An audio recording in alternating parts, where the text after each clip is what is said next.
Сәлем достар, баршаңызға менің арнама қош келдіңіздер. Маған тіркелмеген болсаңыздар, міндетті түрде тіркеліп, қоңырауша белгісін басып қоюға кеңес берем.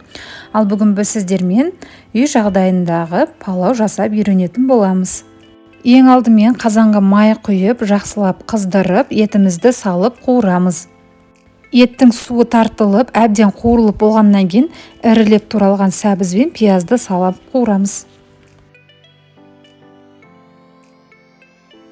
Сәбіз бен пиязды да шамамен 5-10 минут қуырамыз.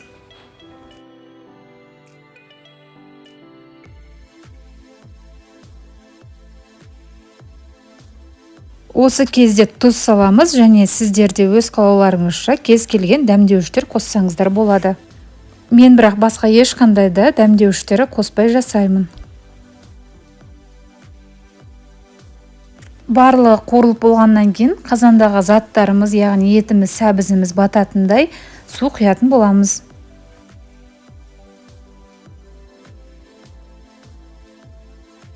Суымыз қайнаған сәттен жарты сағат 45 минут қайнатамыз. Және осы кезде мен күріштің үстінен қайнап тұрған ыстық су құйып қоятын боламын. Осы тәсілдің арқасында менің күрішім езілмей, шашырап пісетін болады.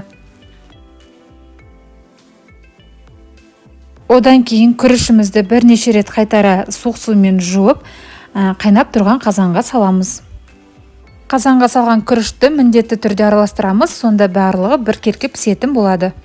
Су күріштің бетін 1-1,5 сантиметрге жауып тұрса жеткілікті.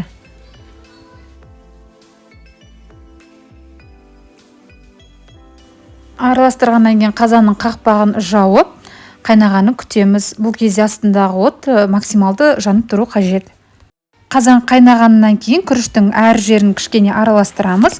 Одан кейін қақпағын жауып, ең баяу отқа қойып, бетін жақсылап қабаттап полотенцалармен жауып, жарты сағатқа бақтыратын боламыз.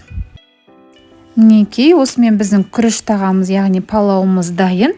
Сіздер де дәл осылай жасап көріңіздер. Сіздерге ұнайтынына сенімдімін. Каналға тіркелуді ұмытпаңыздар.